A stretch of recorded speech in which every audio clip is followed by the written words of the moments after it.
이 시간 하나님 말씀 이사야 44장 21절부터 보시겠습니다. 이사야 44장 21절입니다.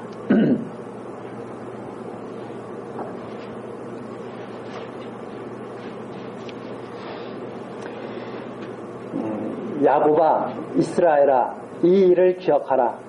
너는 내 종이니라. 내가 너를 지었으니 너는 내 종이니라. 이스라엘아, 너는 나의 잊음이 되지 아니하리라. 내가 내 허물을 빽빽한 구름의 사라짐같이 내 죄를 안개의 사라짐같이 도말하였으니 너는 내게로 돌아오라. 내가 너를 구속하였음이니라. 여호와께서 이 일을 행하셨으니 하늘아 노래할지어다. 땅의 깊은 곳들아 높이 부를지어다. 산들아 산림과 그 가운데 모든 나무들아 소리내어 노래할지어다. 여호와께서 야곱을 구속하셨으니 이스라엘로 자기를 영화롭게 하실 것이미로다. 23절까지 내용입니다. 이번 시간서부터 우리 이사야서 내용을 같이 하나님 말씀을 같이 듣도록 이렇게 하겠습니다. 우선 이사야서 시작하기 전에 전체의 내용을 개괄적으로 한번 살펴보고 나서 본문 내용으로 들어가겠습니다. 우선 첫 번째 기자 및 기록 연대입니다.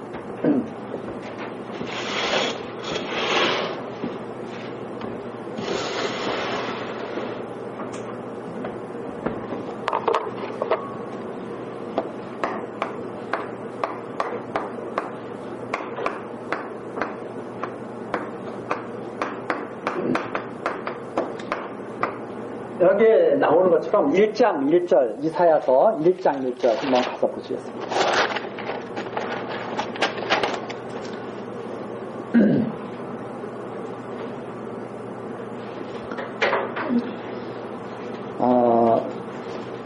이사야서 1장 1절에 보면 이렇게 나와 있습니다. 유다 왕 우시야와 요담과 아하스와 히스기야 시대에 아모스의 아들 이사야가 유다와 예루살렘에 대하여 본 이상이라 이렇게 되어 있습니다. 그러면 이 시대는 유다 왕 우시야 시대에서부터 시작해서 요담, 아하스, 히스기야, 그리고 이사야서 이 내용을 이제 보다 보면 히스기야의 아들이 이제 므낫세죠. 그 시대를 이사야가 살면서 이제 하나님의 말씀을 듣고 예언한 그런 내용인데, 이 우시야서부터 시작해가지고 이 히스기야 시대가 약 740에서 680년경이 됩니다. 그래서 여기에 이사야가 기록했다고 하는 것을 갖다가 밝혀주고 있죠. 이사야. 그리고 약 BC 740에서 680년 이 사이.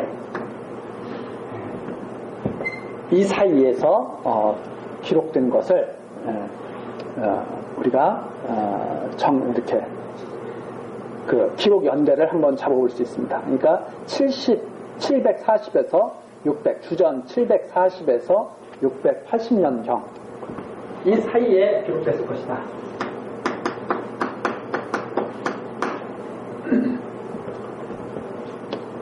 그런데 이제 이 이사야서 이 내용을 살펴보면 이사야 시대에 일어났던 일, 이런 것들이 전반부에는 이제 기록이 되어 있죠.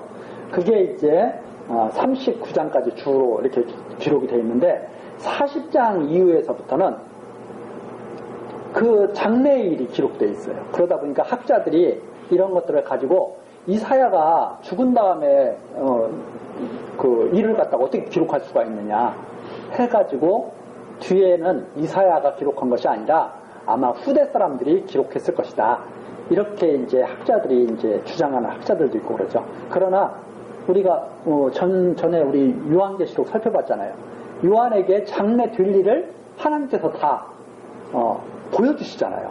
장차 될 일, 반드시 될 일. 마찬가지죠. 이사야가 장래 될 일까지 기록할 수가 있죠. 성령께서 이렇게 감동하셔가지고 장래 될 일. 그런데 이제 그런 것을 믿지 않는 학자들이 왜 장래일이 기록되어 있느냐? 이것은 뭐 예를 들어서 뭐 이사야서에 고레스라는 이름이 나오는데 고레스 왕이 나중에 지금 바벨론 포로로 잡혀가기 전이거든요. 히스기야 왕 때는 아직 남쪽 유다가 강건하게 이렇게 딱 있을 때죠. 그때 벌써 바벨론에게 망할 것을 갖다가 말씀하시고 그 다음에 바벨론에서 고레스를 불러서 바벨론을 치게 하시고 다시 돌아오게 하신다. 이런 내용이 이사야서에 다 나오거든요. 그러면 학자들이 생각할 때 어떻게 고레스 왕의 이름이 뒤에 이렇게 나왔겠느냐. 이것은 바벨론 포로에서 돌아와서 기록할 가능성이 있다. 이렇게 해가지고 이사야서가 다른 사람에 의해서도 기록됐다. 이렇게 주장하는 학자들이 있죠. 그러나 하나님께서 장래에 있을 일도 미리 다 말씀하게 하셨다. 이렇게 우리들은 믿고 이것이 이사야에 의해서 기록됐다는 것을 우리는 따르는 거죠. 자, 그 다음에 이제 주제 및 요절입니다. 두 번째.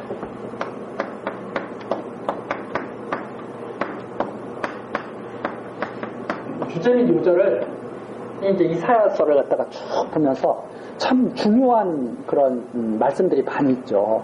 중요한 말씀들이 많이 있어가지고 우리가 이걸 볼 때 이게 이사야서의 전체 내용이 도대체 뭔가 하고 이제 학자들이 이걸 요약하기가 참 어려워하는 내용이 바로 이사야서죠.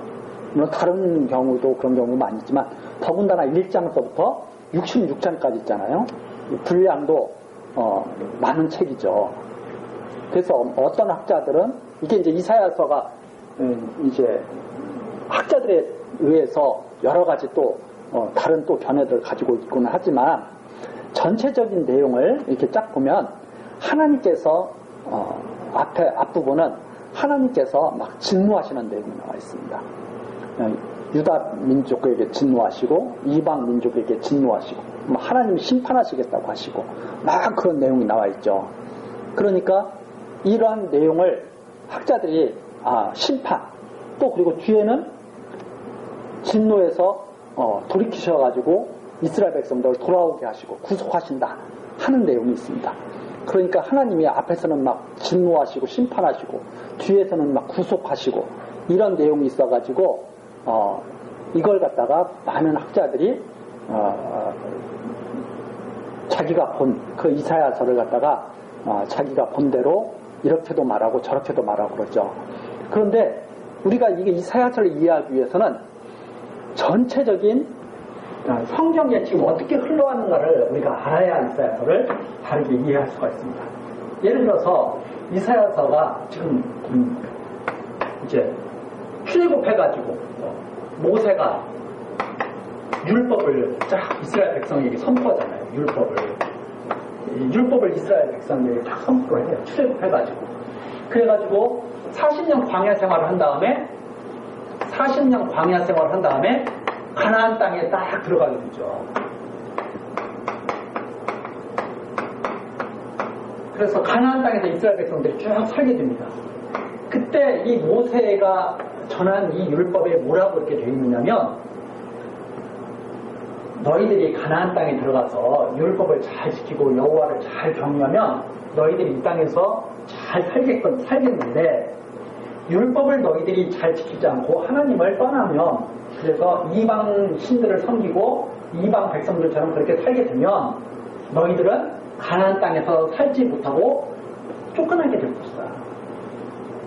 그런데 하나님께서 쫓겨나게 될 텐데 쫓겨나는 것으로 끝나는 게 아니라 쫓겨나게 될 텐데 쫓겨난 땅에서 하늘 끝까지 땅 끝까지 다 쫓겨나게 될 텐데 쫓겨난 곳에서 하나님의 말씀이 생각나고 하나님의 생각날 때 너희들을 다시 돌아오게 해주겠다 하는 것이 이 율법의 내용입니다. 그러니까 이 율법은 이스라엘 백성들이 가나안 땅에 들어가서 지키지 못할 것을 이미 알고 주신 거예요. 지키지 못할 것을. 참 하나님의 섭리가 참 그죠. 그래서 사람들은 지금도 이 율법을 지키라고 그랬는데 사람들이 못 지켰다고 자꾸 그렇게 생각을 하죠. 그리고 지금도 율법을 지켜야 된다고 자꾸 생각을 말을 해주고.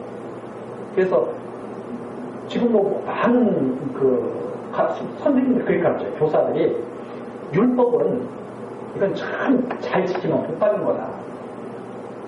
잘 지키면 복 받겠죠. 그러나 지킬 수 없다고 이미 가나안 땅에 들어가기도 전에 이미 말을 해주거든요. 그 내용을 우리가 다시 한번 보면서 다시 한번 상기해 보겠습니다.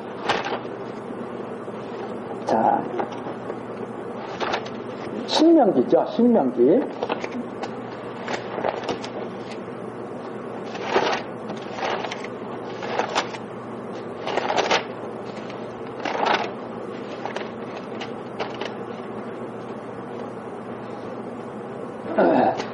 신명기 31장.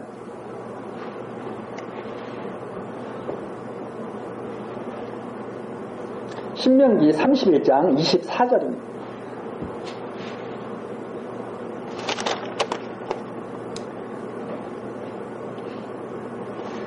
모세가 이 율법의 말씀을 다 책에 써서 마친 후에 여호와의 언약궤를 매는 레위 사람에게 명하여 가로되 이 율법책을 가져다가 너희 하나님 여호와의 언약궤 곁에 두어 너희에게 증거가 되게 해라. 이 율법에 이걸 갖다가 여호와의 언약궤 곁에 두어서 증거가 되게 하라고 그러죠. 그러면서 27절 내가 이 율법을 다 가르치고 이제 마지막으로 이제 모세가 이스라엘 백성들에게 하는 말 아닙니까? 내가 너희의 패역함과 목이 곧은 것을 아나니 오늘날 내가 생존하여 너희와 함께하여도 너희가 여호와를 거역하였거든 하물며 내가 죽은 후의 일이랴. 모세가 율법을 직접 전해줬잖아요. 직접 전해주고 직접 가르쳤다 이 말입니다. 그런데 그때도 패역했어요. 그때도 패역했는데 내가 죽은 다음에는 오죽하랴 이렇게 말을 하죠. 이것도 하나님께서 이미 모세에게 하신 말씀을 근거로 해서 모세가 하는 말이거든요. 28절입니다. 너희 지파 모든 장로와 유사들을 내 앞에 모으라. 내가 이 말씀을 그들의 귀에 들리고 그들에게 천지로 증거를 삼으리라. 여기 천지로 증거를 삼으리라 그랬습니다. 하늘과 땅으로 증거를 삼는다는 거죠. 그러니까 하늘과 땅이 증인이에요. 그렇죠? 네. 내가 알거니와 29절입니다. 내가 알거니와 내가 죽은 후에 너희가 스스로 부패하여 내가 너희에게 명한 길을 떠나서 여호와의 목전에 악을 행하여 너희의 손으로 하는 일에 그를 경록케 함으로 너희가 말세의 재앙을 당하리라. 이 말세라고 하는 것은 그날들의 끝을 말합니다. 그러니까 너희들이 결국 이 가나안 땅에서 결국 재앙을 당한다는 말입니다.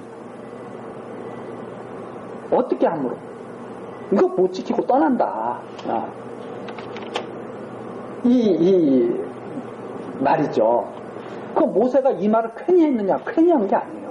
앞에 하나님이 말씀하셨거든요. 조금 더 앞에 가서 31장 16절을 한번 보시겠습니다. 31장 16절 바로 조금 앞에 가서 여호와께서 모세에게 이르시되 너는 너희 열조와 함께 자려니와 이 백성은 들어가 거할 그 땅에서 일어나서 이방 신들을 음란히 쫓아 나를 버리며 내가 그들과 세운 언약을 어길 것이라. 들어가기도 율법을 명하셨으면 잘 지킬 것을 기대하고 계셔야 되잖아요. 그런데 그게 아니라 뭐라고 말하냐면 가나안 땅에 들어가면 분명히 나를 갖다가 이들은 내 명령을 어길 거야. 그리고 나를 버릴 거다. 그것을 갖다가 알게 하려고 노래를 지어 부르라고 하는 내용이 쫙 있죠.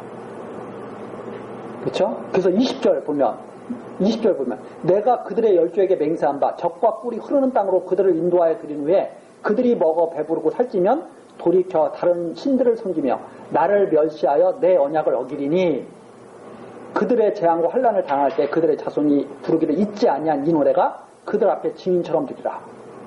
나는 하나님께서 이렇게 말씀하십니다. 나는 내가 맹세한 땅으로 그들을 인도하여 드리기 전 오늘날에 가나안 땅 들어가기 전에 나는 그들의 상상하는 바를 아노라. 그들이 어떻게 하는지를 하나님께서 다 아시고 계신 거죠. 자, 그렇게 해가지고 마지막 이게 딱 가르치신 다음에 가나안 땅에 딱 들어가게 하신 거예요. 그렇죠? 가나안 땅에 들어가면 나를 멸시하고 이방 신들을 섬기면서 죄악에 다 빠질 거다. 그걸 아시고도 노래를 지어 부르게 하신 거예요. 그 증거주기 하려고. 그래서 천지를 불러서 증인을 삼으신 거예요. 하늘과 땅을 불러서. 그리고선 가나안 땅에 들어간 거예요. 자, 그러면 가나안 땅에 들어간 이스라엘 백성들은 하나님의 말씀을 하나님의 율법을 잘 지킬까요? 못 지킬까요? 잘 지킨다면 누가 틀린 거예요? 하나님과 우리가 잘못 틀리는 거죠. 자, 이렇게 됐다니까. 자, 그런데 자, 이제 그대로 이사야서로 다시 이제 옵니다. 이사야서 1장 1절 1장 1절은 이사야가 무슨 시대에 하나님의 계시를 받은 거다 하고 나온 게 1장 1절이죠. 1장 2절에 한번 보겠습니다. 하늘이여 들으라, 땅이여 귀를 기울이라. 다시 누구를 불러요? 천주를 부르시죠. 어떻게 했다는 거예요? 여호와께서 말씀하시기를 내가 자식을 양육하였거늘 그들이 나를 거역하였도다. 딱 부르시면서 처음 말씀이 그걸로 시작하잖아요. 네.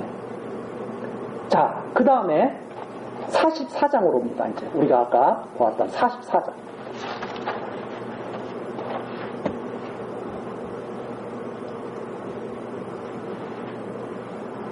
44장으로 딱 보니까 있죠. 야곱아, 44장 21절. 그렇죠?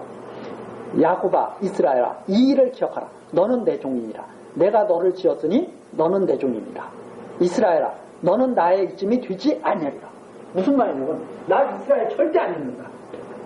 여기 이스라엘을 갖다가 지금 출애굽 시켰잖아요. 이스라엘을 출애굽 시켰잖아요.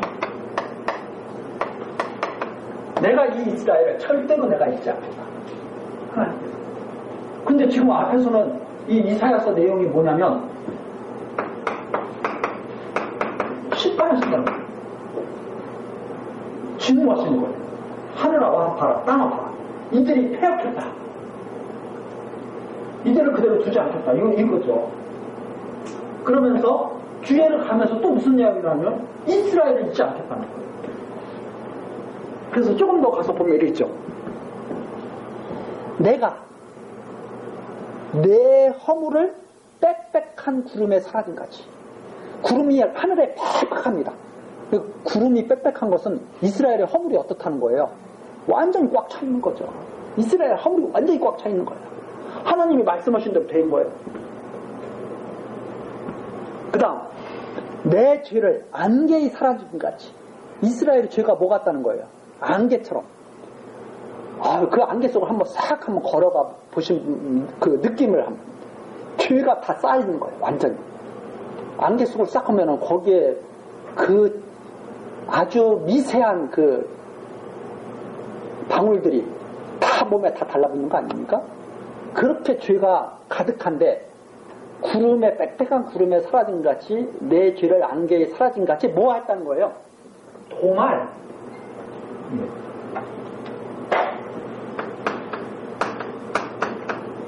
도말했다. 죄를. 율법 아래에서 이스라엘 백성들이 뭐가 지금 가득 찬 거예요? 죄가 구름처럼 빽빽하고 안개처럼 빽빽한 죄가 가득한 거예요. 근데 그걸 다 어떻게 하셨다는 건가? 내가 도말했다. 이스라엘아 이거 기억해라. 내가 죄를 도말했다.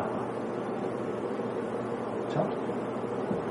그러면서 뭐라고 말씀하시냐면 너는 내게로 돌아. 그러니까 내게로 오라. 도말했으니까 돌아오라.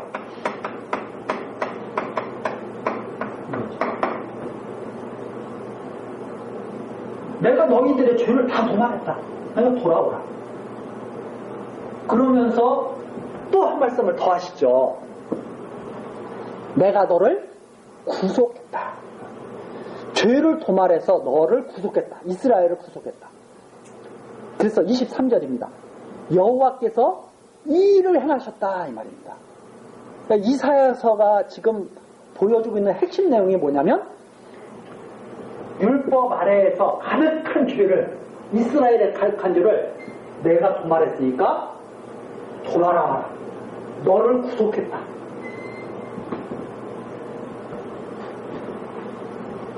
여호와께서 이 일을 행하셨다.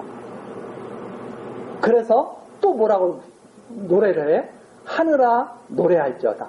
땅의 깊은 곳들아 높이 부르죠. 다시 하늘과 땅을 부르죠.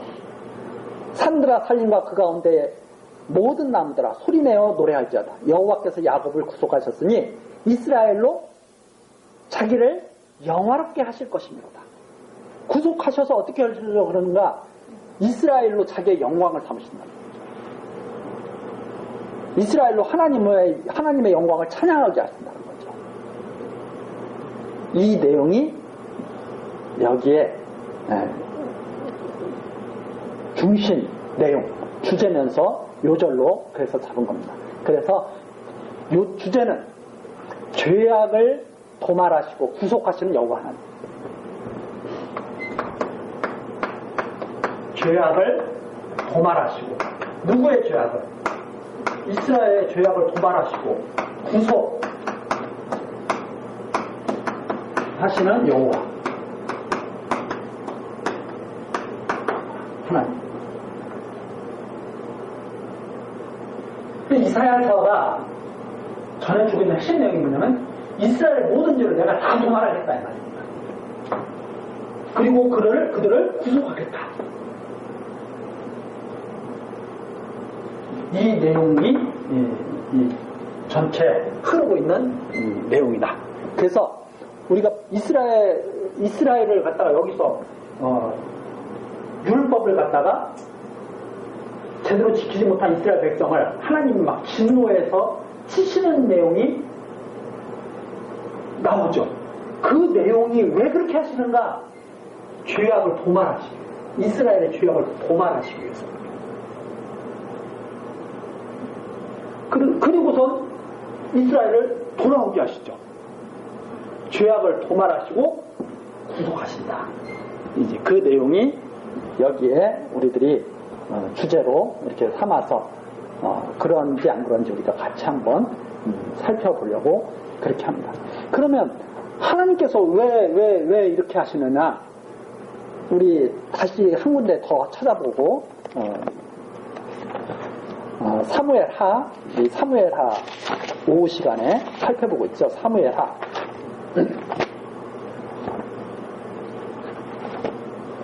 7장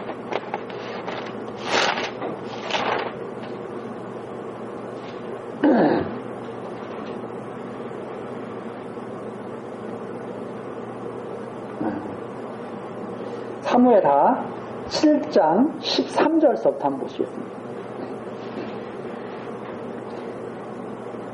다윗에게 말씀하신 그 언약하신 내용이죠. 저는 내 이름을 위하여 집을 건축할 것이요 나는 그 나라 위를 영원히 경고케 하랴.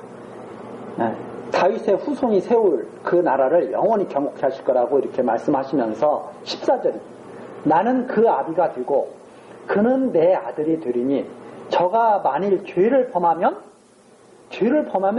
어떻게 한다고 그랬어요?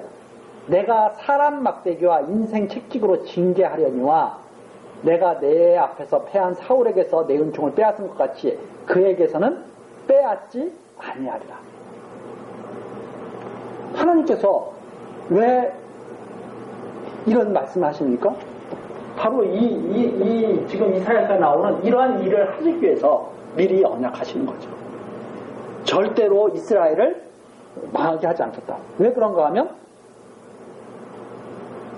이스라엘은 하나님께서 택하신 종이다 이 말입니다.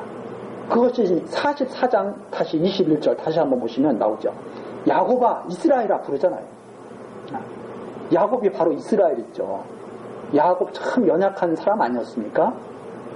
정말 자기가 잘못될까봐 그냥 아버지도 속여먹고 형까지 속여먹으면서 하나님께 막 복받으려고 애를 쓰고 어떻게 보면 참 근심 걱정도 많고 그랬던 사람이죠. 아들들이 혹시라도 이방 대적들을 갖다가 건드려가지고 혹시 피해를 보지 않을까 막 전전긍긍하고 정말 야곱이 여러 가지로 참 힘들게 세상을 살았죠. 그런데 그 야곱, 그 이스라엘, 야곱아 이스라엘아, 이 일을 기억하라. 너는 내 종이야. 내 종이라. 내가 너를 지었다. 야곱을, 이스라엘을 하나님이 지으셨다는 거죠.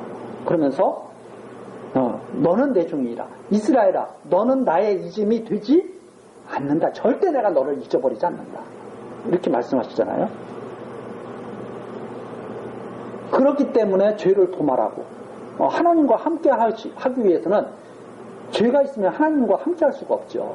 그러니까 죄를 완전히 도말하시고 구속하셔서 내게로 돌아오라는 거죠. 돌아오라. 내게로 오라. 자, 23절 여호와께서 이 일을 행했다. 이 일을 행했다. 그래서 영화롭게 하실 것까지 말씀하시는 내용이 23절까지 이렇게 나와 있죠. 그래서 이 내용이 이사야서 전체를 쫙 흐르고 있는 내용을 한마디로 이렇게 보여주고 있는 그런 내용인 것 같아서 이것을 갖다가 우리가 지금 살펴본 겁니다. 자, 세 번째로 이제 기록 목적입니다. 세 번째 기록 목적. 기록 목적은 뭐냐?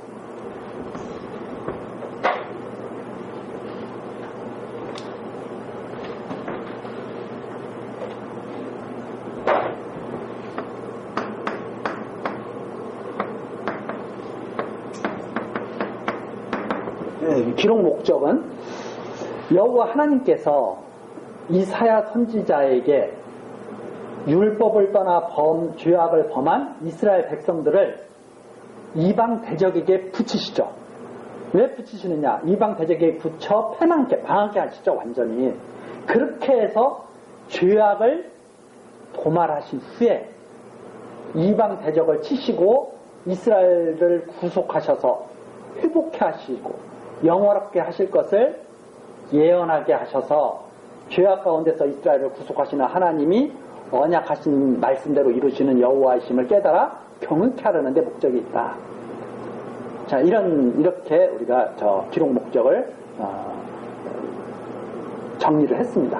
이제 나중에 이제 이런 내용들은 제가 이제 나중에 여건이 될 때 이제 쭉 다 정리해서 더 이제 이렇게 가다듬어서 이게 다 이제 나눠드릴 때가 있을 거라고 이렇게 생각이 듭니다. 다시 한번 그냥 쭉 제가 읽어드리면 여호와 하나님께서 이사야 선지자에게 율법을 떠나 죄악을 범한 이스라엘 백성들을 이방 대적에게 붙여 패망케 하실 것, 그리고 패망케 해서 죄악을 도말하실 것, 그리고 나서 이방 대적을 치시고 이스라엘을 구속하셔서 회복케 하시고 영화롭게 하실 것을 예언하게 하셨다. 예언하게 하셨다. 왜 그렇게 예언하게 하셨는가? 죄악 가운데서 이스라엘을 구속하시는 하나님이 언약하신 말씀대로 이루시는 여호와심을 깨달아 경외케 하시려는데 그 목적이 있다. 크게 이렇게 말을 한다면 이스라엘 백성의 죄를 도말하시는, 그리고 구속하시는 것을 예언케 하셨다. 그래서 미리 예언케 하신 것은 그 언약의 말씀대로 이루시는 여호와를 경외하면서 살도록 그렇게 하시기 위해서 그렇게 하셨다 한 내용입니다. 그 다음 이제 네 번째 이제 내용, 크게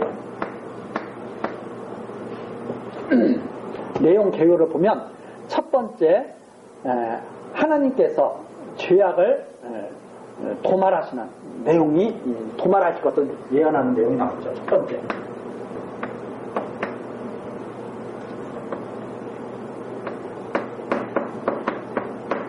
이스라엘,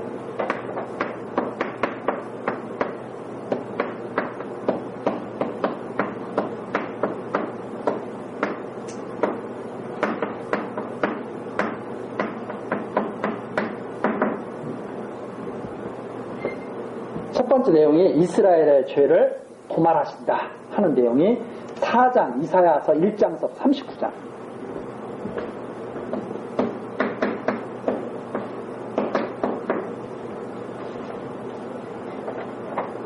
죄악을 도말하심을 위한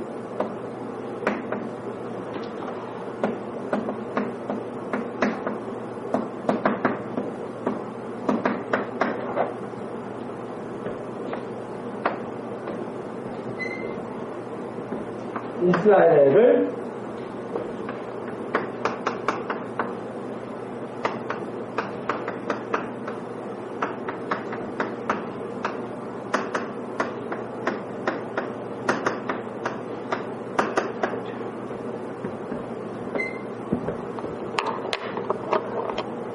하나님께서 이스라엘의 죄악을 도말하실 것을 예언한 내용이 1장부터 39장까지, 그리고 하나님께서 이스라엘을 구속하실 것, 이스라엘 구속하실 것을 예언하신 내용이 40장부터 66장 이렇게 나와 있습니다.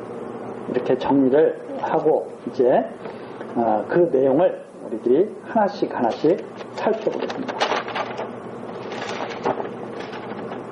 우선 이제 이사야 1장.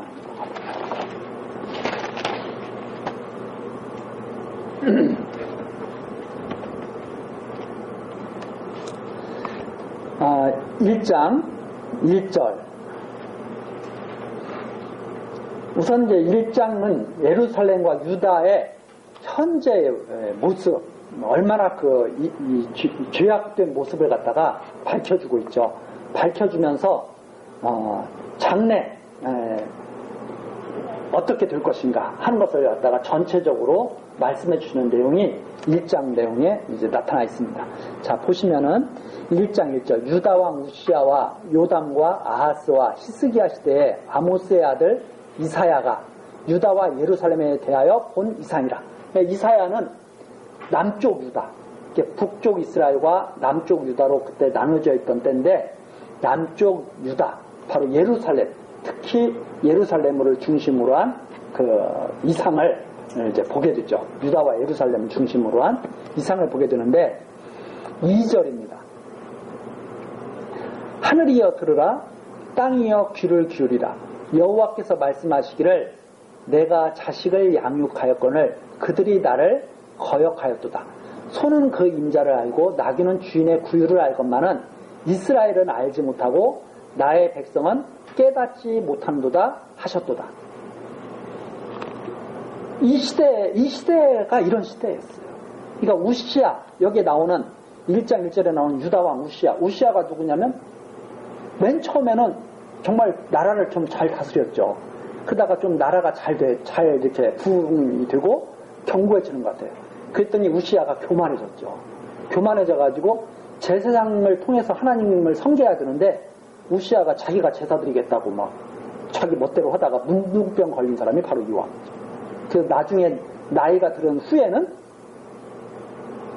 문둥병이 걸렸으니까 따로 격리돼서 이렇게 지내던 그런 왕이 바로 이 우시야죠. 그리고 요담 그의 아들이고 아하스 역시 저긴데, 이 아수르를 의지하죠. 이방을 의지해요. 계속 하나님을 의지하라고 그래도 이방을 의지하죠. 그 왕이 아하스였고, 히스기야 때 또 아수르와 막 전쟁을 하죠. 전쟁을 해서 히스기야가 하나님께 기도하고, 그래서 하나님께서 이기게 하시죠. 근데 이 히스기야가 또 막 자랑을 막 하죠. 또 바벨론의 사신들이 오니까. 그래가지고 이 또 나라를 갖다가 힘들게 어렵게 만드는 그런 시대. 또 히스기야의 아들 므낫세는 아주 정말 악한 왕이었죠. 그래서 시대가 점점 이게 참 이게 어려운 그런 시대. 그래서 이때 한마디로 말씀을 딱 하시는 게 뭐냐면 3절이죠. 소도 그 임자를 알고 나귀도 주인의 구유를 알건만은 이스라엘은 알지만 짐승맛도 못하고. 그렇죠? 네. 이런 시대에 하나님께서 이사야에게 야, 이 말씀 선포하라 주시는 거죠. 그러니까 한마디로 이렇게 소도 그 임자를 알고 나귀도 주인의 구유를 알건만은 이렇게 하면 참 부드럽잖아요. 근데 이걸 요약하면 그거죠. 짐승만도 못한 것들이죠. 그렇잖아요. 네. 이스라엘은 그렇다 지금. 나의 백성은 깨닫지 못한다. 요즘에 우리나라 그런 뉴스 같은 거 보면은 위에 지도하는 사람들 존경하고 따를 것 같아요. 다 꼴값들 한다고 비웃을 것 같아요. 네. 이런 시대에 방불한 거죠. 그런 뉴스 딱 보면서 이런 시대 생각하면 그거 방불한 거예요. 다 그러잖아요. 짐승맛도 못한 것들. 그러잖아요. 그러면서 4절 그러죠. 슬프다. 우리 그런 뉴스 볼 때 즐거워요? 슬퍼요? 슬프잖아요. 우리 벌써 제가 이런 얘기해도 지금 무슨 얘기 하는지 나도 뉴스에서 무슨 얘기 듣고 하는지 다 아시잖아요. 슬프다. 세상에 그런 게 어딨어요. 슬프다 진짜. 범죄한 나라요 허물진 백성이요 행악의 종자로다. 씨앗이 그래 씨앗이 행악의 종자야. 행위가 부패한 자식이로다. 근데 더 안타까운 것은 그거죠. 이런 말을 딱 들으면 그래 정말 잘못됐어 이러면 얼마나 좋아요. 근데 나와서 말하는 사람들이 뭐예요? 나는 그런 의도가 아니야. 다 그런 식이죠.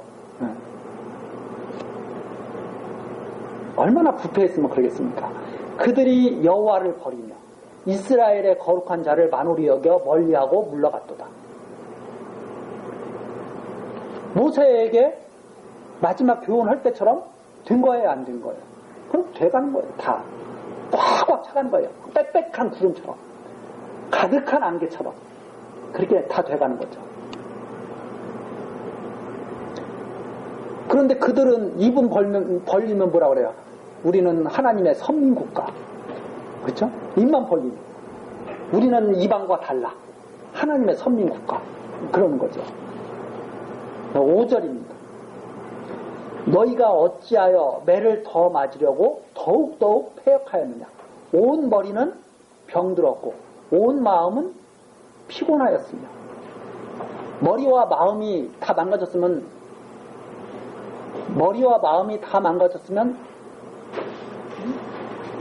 그것 다 망가진 거 아닙니까? 6절이죠. 발바닥에서 머리까지 성한 곳이 없이 상한 것과 터진 것과 새로 맞은 흔적뿐이여 그것을 짜며 싸매며 기름으로 유하게 함을 받지 못하였도다. 여기서 기름으로 유하게 받았다는 그게 치유받은 걸 말하는 겁니다. 그러니까 계속 얻어 터지면서도 치료받지도 못하고 만신창이가 된 이스라엘이에요. 정말 슬픈 그런 모습입니다. 잖아요. 우리 사람도 마찬가지잖아요. 나이가 점점 들어갈수록 치료가 돼야죠. 치료가 젊었을 때 조금 상한 것도 나이가 들면서 다 아물고 이렇게 나이가 들어가면서 점점 젊었을 때 만신창이가 됐던 것이 치료가 되면 참 좋지 않습니까? 근데 나이가 들어가면 들어갈수록 더 만신창이가 돼간다 인생이. 그것처럼 슬픈 일이 어디 있어요? 근데 이스라엘은 그렇다. 그래서 7절입니다. 너희 땅은 황무하였고 너희 성읍들은 불에 탔고 너희 토지는 너희 목전에 이방인들에게 삼키웠으며 이방인에게 파괴된 같이 황무하였고 딸 시온은 예루살렘에 붙여진 이름이죠. 딸 시온은 포도원의 망대같이 원두밭의 상징막같이 에워싸인 성읍같이 겨우 남았도다. 이제 겨우 그냥 간당간당 이렇게 유지가 되고 있는 그런 모습. 그러니까 완전히 다 가나안 땅이 다 만신창이가 됐는데 겨우 조금 남아서 간당간당하게 그냥 겨우 명맥 유지하고 있는 그런 모습이죠. 시온이 얼마나 아름다운 곳이었습니까? 다윗이 시온 성을 딱 정복하고 다윗 왕가를 세웠을 때는 얼마나 영화로운 곳이었어요? 근데 그곳이 다 망가져가지고 이제 간당간당하던 이런 모습이다. 그래서 9절이죠. 만군의 여호와께서 우리를 위하여 조금 남겨두지 아니하셨다면 우리가 소돔 같고 고무라 같았으리라. 그런데 하나님께서 그거 조금 남겨가지고 지금까지 지켜주신 거예요. 그게 9절까지입니다. 근데 이스라엘 백성들은 이걸 알아요, 몰라요? 몰라요. 왜?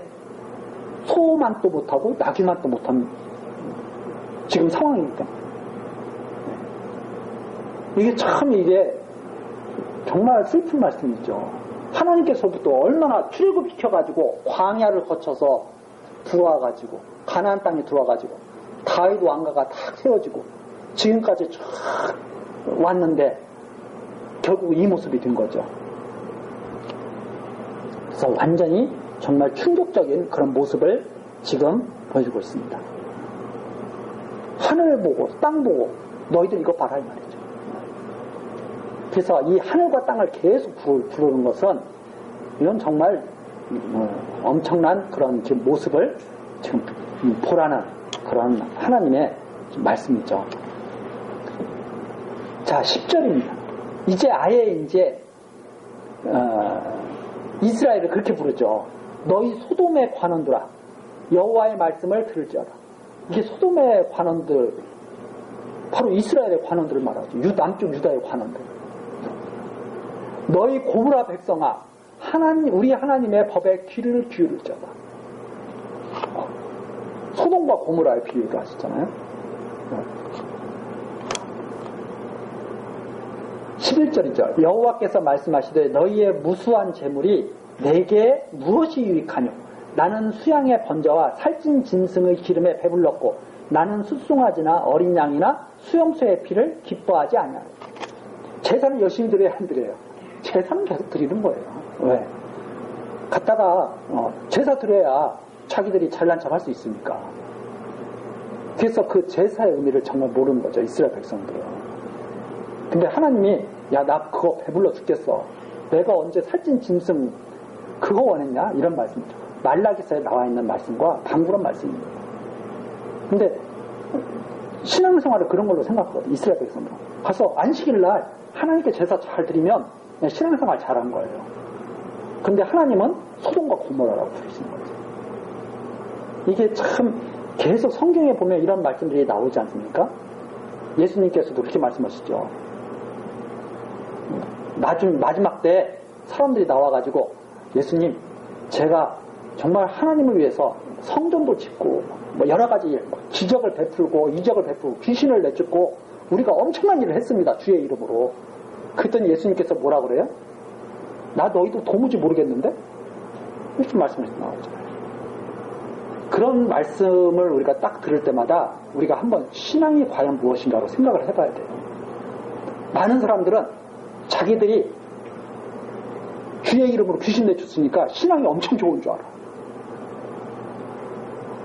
막 엄청난 표적을 베풀고 막 사람들을 구름대처럼 모으고 그러면 주님께서 엄청나게 자기를 알 것 같아. 근데 예수님은 뭐라고 말하냐면 내가 너희를 도무지 모르는데? 그러면 우리들이 좀 생각을 해봐야 되잖아요. 예수님이 그럼 원하시는 것은 도대체 뭘까? 이 생각을 해봐야 되잖아요.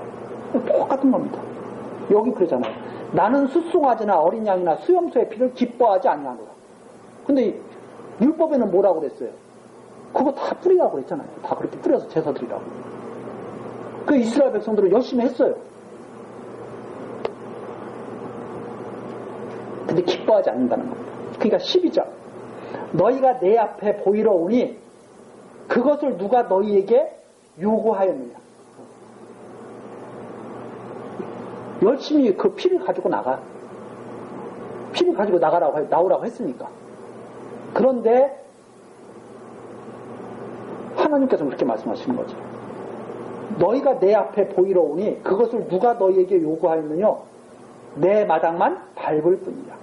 13절. 헛된 재물을 다시 가져오지 말라. 분향은 나의 가증이 여기는 바요. 오히려 제사 드리는 것이 어때요? 가증스럽다는 거예요. 월삭과 안식일과 대회로 모이는 것도 그러하니 이스라엘 백성들은 안식일에만 모이는 것이 아니라 월삭에도 모이지, 각종 성전, 대회, 유월절, 수장절, 다 지키지.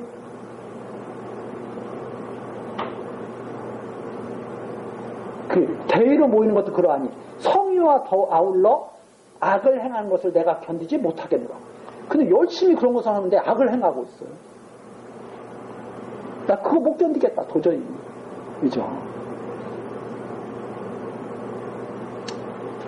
이것이 바로 이제 의식하고 있는 모습을 보여주는 거죠. 의식을. 정말 하나님을 여호와로 믿지를 않아. 정말 하나님을 여호와로 믿지 않고 그냥 이름만 불러대는 거예요. 이름만. 네. 이게 지금도 마찬가지입니다. 하나님은 전능하시다. 예수는 그리스도다. 말은 해. 그런데 예수는 그리스도라고 말은 하지만 예수님의 구속사역은 믿지를 않아. 인간은 불의하다는 것을 믿지는 않아. 지금 하나님은 계속 밝혀주고 계시잖아요. 야, 나 아니면 너희들의 죄악을 도말할 사람이 없어. 도말할 신이 없어. 이거 말씀하셨어요. 너희들 스스로 어떻게 죄악을 너희들이 도말시킬 수가 있느냐. 내가 너희들의 죄악을 도말할 수 있어. 내가 너희를 구속할 수 있어. 하나님 계속 이렇게 말씀하시는데 어떻게 하나님 혼자 하셔요? 우리가 같이 해야지. 자꾸 사람들은 그러는 거죠.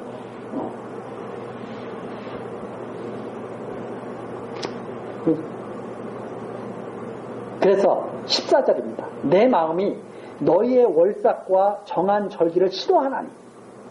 오히려 그렇게 와가지고 제사 드리는 거 하나님 싫어하죠. 그것이 내게 무거운 짐이라 내가 지기에 곤비하옵니다. 나 너희들을 제사 받기 정말 지겹다. 그러면서 15절 너희가 손을 펼 때 내가 눈을 가리우고 너희가 많이 기도할지라도 내가 듣지 아니하리니 이는 너희의 손에 피가 가득한다.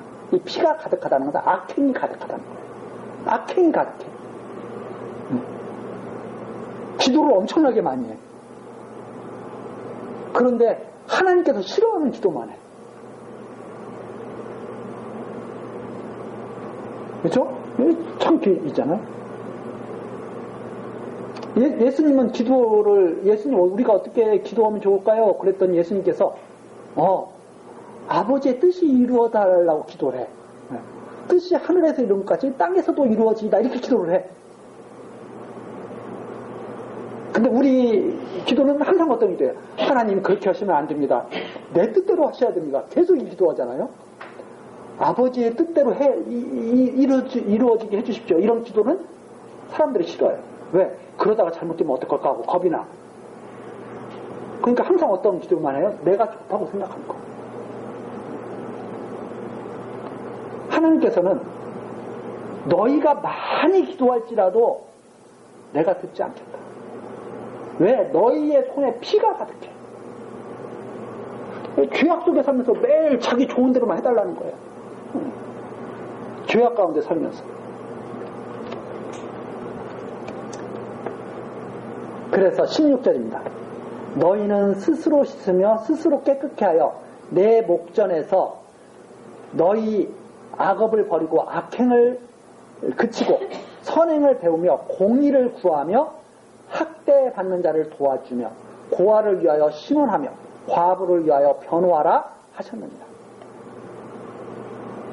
악행을 그치고 선행을 배워라. 선행. 하나님께서 정말 좋아하시는 것이 무엇인지. 선행이 하나님께서 좋아하시는 일 아닙니까? 하나님께서 정말 무엇을 좋아하시는지. 공의. 하나님의 뜻이 무엇인지. 좀 배워라 이 말입니다. 그래서 학대받는 자를 도와주라는 거죠. 고아를 위하여 신원하고 과부를 위하여 변호하라. 이게 선행이다 이 말이죠. 그래서 여기에서 이렇게 딱 보면 학대받는 자를 도와주라, 고아를 신원하라, 과부를 위하여 변호하라. 이게 뭘 말하는 거냐면 하나님이 좋아하시는 선행을 갖다가 표현해 준 말이에요. 이걸 도덕적으로 이해해서는 안 됩니다. 이건 신의 계명으로 이해해야 돼요. 신의 계명으로. 이게 하나님이 좋아하시는 것을 배워라 이 말입니다. 뭘 좋아하는지. 근데 이것이 도덕적인 이런 모습으로 지금 표현되고 있는 거죠. 예수님은 이것을 갖다가 그의 나라와 그의 의라고 하는 거예요. 이걸 갖다가. 그래서 여기에 하나님께서 너희들이 진짜 나를 갖다가 섬기려면 선행을 배우고 공의를 구해야지 이런 말입니다. 하나님이 기뻐하시는 뜻을 구하고 그 일을 행해야지. 이런 말로 요약이 되죠. 그러면서 18절 여호와께서 말씀하시되 오라 우리가 서로 변론하자. 너희 죄가 주홍 같을지라도 눈과 같이 희어질 것이요. 우리 찬송가 생각나죠? 주홍빛 같더라도. 너희 죄가 주홍 같을지라도 눈과 같이 희어질 것이요. 진홍같이 붉을지라도 양털같이 되리라. 어떻게 하면? 공의를 쫓으면. 선행을 행하고 공의를 쫓으면. 너희가 즐겨 순종하면 땅의 아름다운 소산을 먹을 것이요. 너희가 거절하여 배반하면 칼에 삼키리다. 여호와의 입의 말씀입니다.